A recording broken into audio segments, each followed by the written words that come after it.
مختصر وقت کے لیے ہمارے خطیب القبا جامع مسجد مولانا قاری غلام مرتضیٰ صاحب سے گزارش کروں گا کہ ان کی بھی بڑی پیاری سی آواز ہے، چاہے یہ نثر کی صورت میں، نعت کی صورت میں، منقبت کی صورت میں، یا کوئی پیغام ہے، جس طرح بھی وہ مناسب سمجھتے ہیں وہ دیں گے۔ نعرہ تکبیر، نعرہ رسالت۔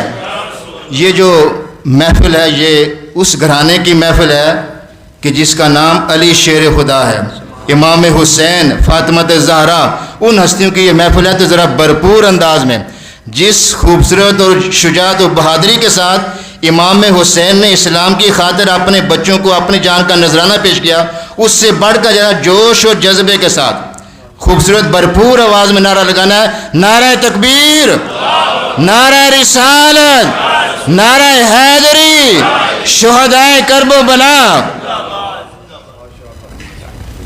تاجدار ختم نبوت، تاجدار ختم نبوت۔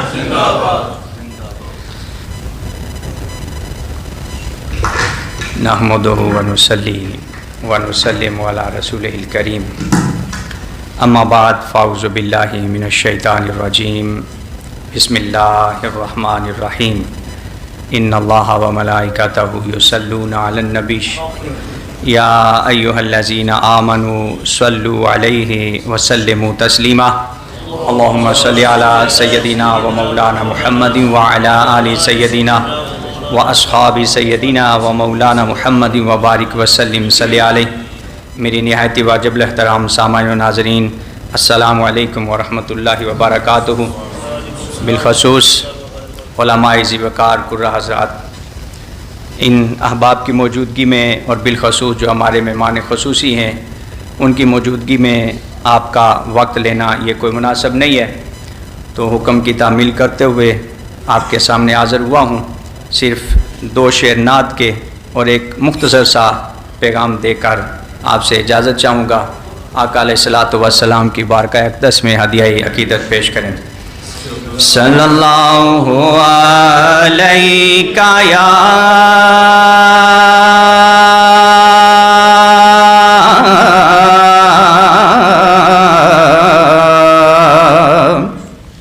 یا رسول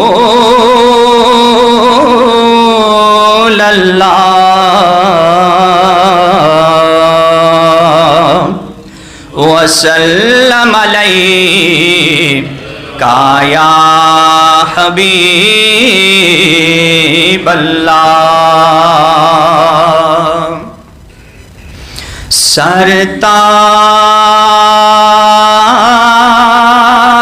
سرتاب قدم،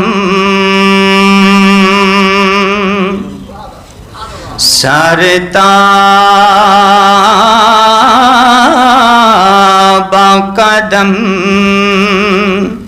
ہے تن سلطان زمن پھول،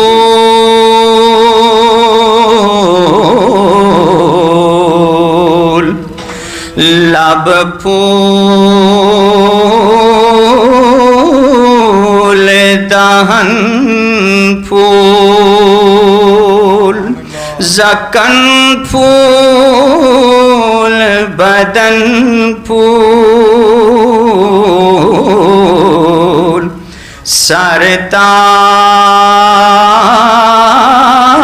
سرتاب قدم۔ اور کیا بات رضا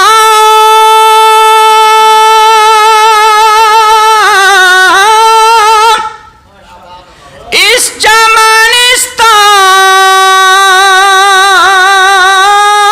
چمنستان کرم کی،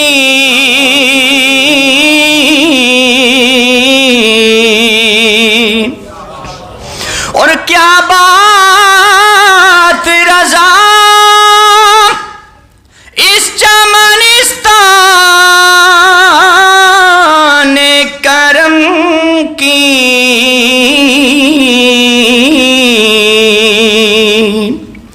زہرا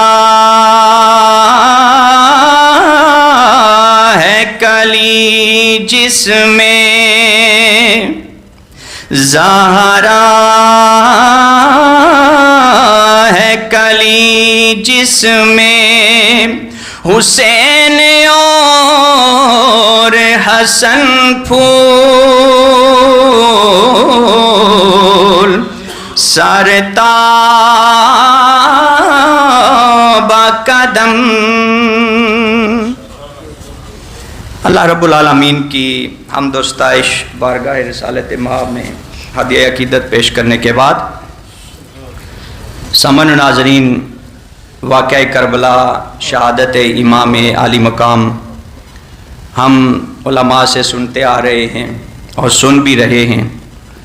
میرا آپ تک جو میسج ہے وہ یہ ہے، ایک سوال کی صورت میں، کہ کیا ہم امام حسین کی شہادت کو صرف محفلوں کی حد تک مناتے ہیں یا اس کو عملی صورت بھی پہناتے ہیں؟ جو امام حسین علیہ السلام کی شہادت کا مقصد تھا، کیا ہم اس کو پہچانتے ہیں یا نہیں پہچانتے؟ جس کے لیے انہوں نے قربانی دی، کیا ہم وہ کرتے ہیں یا نہیں کرتے؟ یہ میرا آپ تک میسج ہے، سوال ہے، جس کا جواب میں نہیں چاہتا آپ خود اپنے آپ کو دیں. آخری بات کیا کہ امام حسین رضی اللہ تعالی عنہ، شاید کہ آپ کو اس کا مقصد سمجھ آ جائے کہ ہم صرف محفل کی حد تک یا لنگر کی حد تک محبت نہیں کرتے، بلکہ ہمیں اس مقصد کو عملی جامہ پہنانا ہے جس کی خاطر 72 قربانیاں ہوئی ہیں. حضرت امام حسین میدان کربلا میں ہیں اور آخری وقت ہے، زخموں سے جسم چور ہے. آج ہم چوری کھا کر بھی بستر پہ سو جاتے ہیں، میٹھی نیند آتی ہے، نماز کے لیے نہیں اٹھتے، لیکن تلواروں کی جھنکار میں، نیزوں کے سائے میں، برچھیوں کے واروں میں 9 منٹ لگے گھوڑے کی پیٹھ سے زمین پر آنے تک. اتنا وقت تو نہیں لگتا. یہ وقت اتنا کیوں لگا؟ اس لیے کہ امام حسین کے جسم جو ہے وہ نیزوں کے اوپر تھا، تلواروں پہ تھا، بھالوں پہ تھا، تیروں کی نظر تھا. زمین پہ آتے ہوئے 9 منٹ لگے. کتنے زخم ہوں گے؟ لیکن جب زمین پہ آتے ہیں تو آپ اس بات کا خیال کرتے ہیں کہ نماز کا وقت ہے، تو اللہ کی بارگاہ میں آخری سجدہ کر لو. جب یہ خیال آتا ہے تو سوچتے ہیں کہ کعبے کی سمت کو دیکھوں کہ کعبہ کدھر ہے. لیکن آج نظام مختلف تھا. آج کعبہ کہتا ہے کہ حسین تو یہ نہ دیکھ کہ کعبہ کدھر ہے، تو سجدہ کر. آج حسین دیکھ، آج کعبہ دیکھے گا کہ حسین کا سر کدھر ہے. نعرہ تکبیر، نعرہ رسالت، نعرہ حیدری. تو سامعین و ناظرین، اسی پہ میں اپنی گفتگو ختم کرتے ہوئے آپ تک یہ پیغام پہنچانا چاہتا ہوں کہ برائے مہربانی آپ اپنی اولادوں کو آل رسول کی محبت سکھائیں، اپنے آپ کو نمازی بنائیں. جو قرآن میرے آقا حسین نے نیزے کی نوک پہ سنایا ہے وہ ہر مسلمان کے گھر میں صبح اپنی اولاد کے ساتھ اس کی تلاوت ہونی چاہیے. جس نماز کی خاطر قربانی دی وہ نماز ادا کرنی چاہیے. شراب سے، بدکاری سے، فحاشی سے، عریانی سے بچنا چاہیے.